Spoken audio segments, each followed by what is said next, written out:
The legend of Black-Eyed Annie.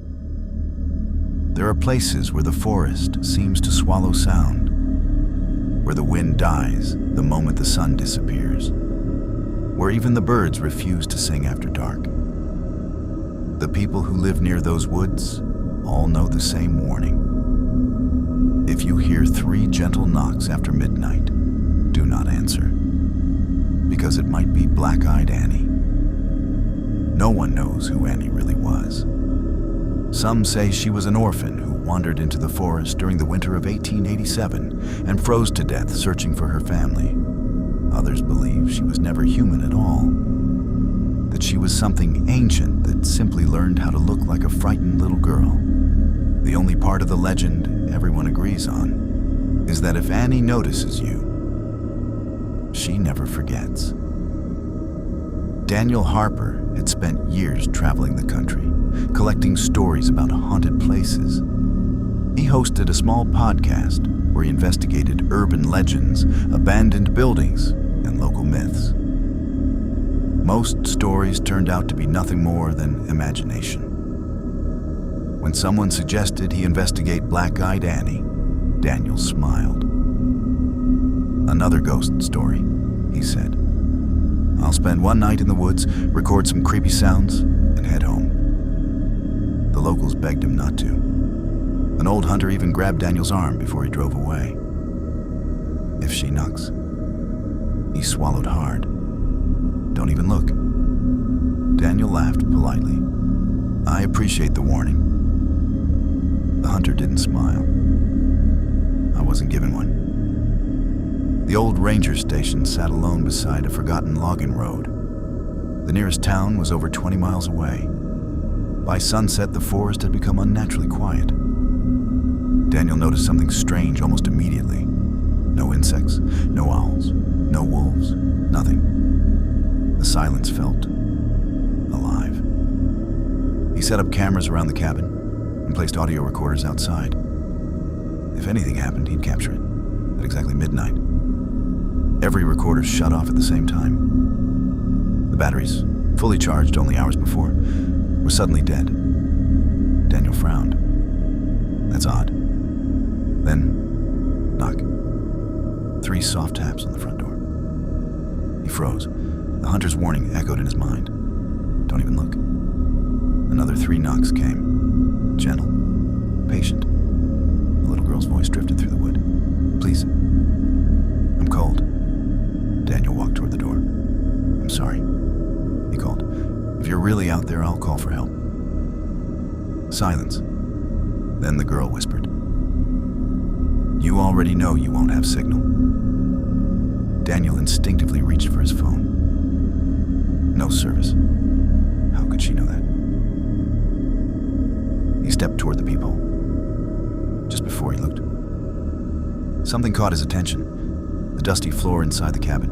Tiny, wet footprints, leading away from the front door, not toward it, as if someone had already entered. Very slowly, the footprints disappeared into the darkness of the hallway. The knocking stopped. Daniel backed away from the door. His heart pounded. The hallway was empty, or at least, it looked empty. Then his camera monitor flickered. Camera 1. The front porch. A little girl stood outside. Long black hair covered her face. She wore an old white dress stained with mud. Bare feet rested on the wooden porch. Daniel stared. No footprints. Rain had soaked the porch. Yet where she stood, there were none. He zoomed the image. The girl slowly raised her head. Her eyes were completely black. No whites, no pupils. Just endless darkness. She smiled. Then, every camera feed went black. A loud crash echoed from upstairs. Daniel grabbed his flashlight. There shouldn't be an upstairs. The ranger station had only 1 floor. Another crash, directly above him, followed by tiny footsteps, running, back and forth. Children laughing, dozens of them. He shined the flashlight toward the ceiling. The beam revealed muddy footprints. On the ceiling, walking upside down, across the wood, stopping. Directly above him, then drip. Something cold landed on his shoulder. Water.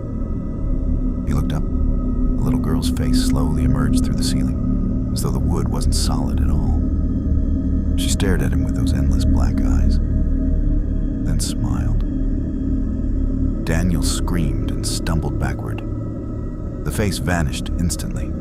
The cabin became silent again. His breathing echoed through the room. Then, every recorder he had placed outside suddenly turned on, by themselves. From every speaker came whispers, not one voice, hundreds, all speaking different words. Some begged for help, some cried, some laughed.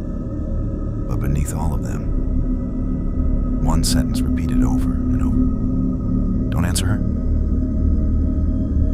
The cabin door slowly creaked open. No wind, no sound. It simply opened. Standing in the doorway was Annie.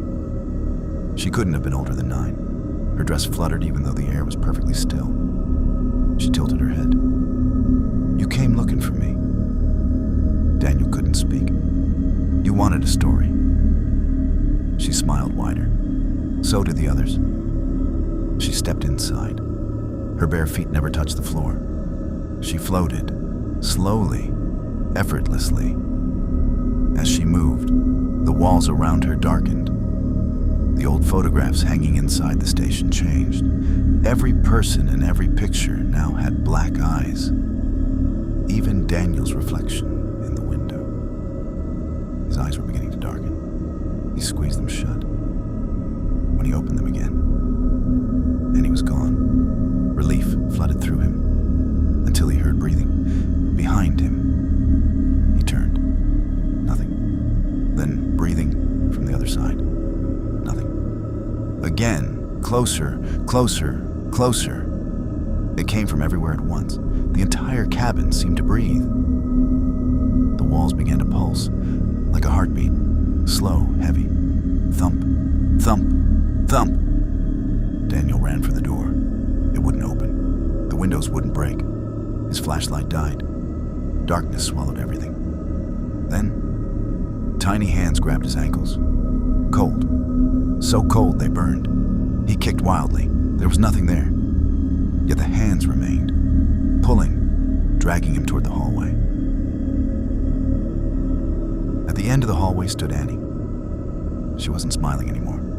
Her face was blank, almost sad. I don't like being alone. Behind her, more children stepped from the darkness. Boys, girls, teenagers, all with completely black eyes, all silent.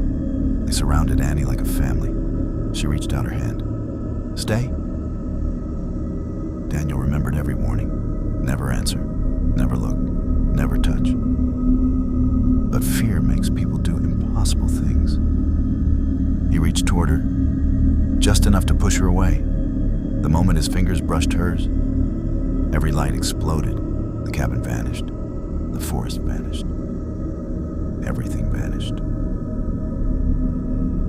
Search teams found Daniel's truck 3 days later. His cameras were still inside. So was every piece of equipment. The recordings were mostly static, except for the last 30 seconds. The cameras showed the empty cabin. Then, without anyone touching it, the lens slowly turned toward the hallway. A little girl stepped into view. She looked directly into the camera. Her black eyes seemed deeper than space itself. She smiled, then whispered, "He's telling stories with us now." The screen went black. Daniel Harper was never seen again. Since then, hikers have reported strange encounters along that same logging road. Late at night, a little girl sometimes appears beside the trees, wearing a faded white dress. She never screams. She never chases anyone. She simply asks, in a soft, trembling voice, "Can you help me?" If you ignore her, she fades back into the darkness. But if you stop, if you speak, if you meet her gaze and see those impossible black eyes, the legend says she learns your face And once Black-Eyed Annie knows who you are, she doesn't need to knock on your door that night or the next. She'll wait days, months, even years, patiently, until one quiet night, when the world outside is gone still, you'll hear 3 gentle knocks echo through your home. You'll know exactly who's waiting on the other side, and you'll have to decide whether to pretend you heard nothing or make the mistake that every missing person in the legend made before they disappeared forever.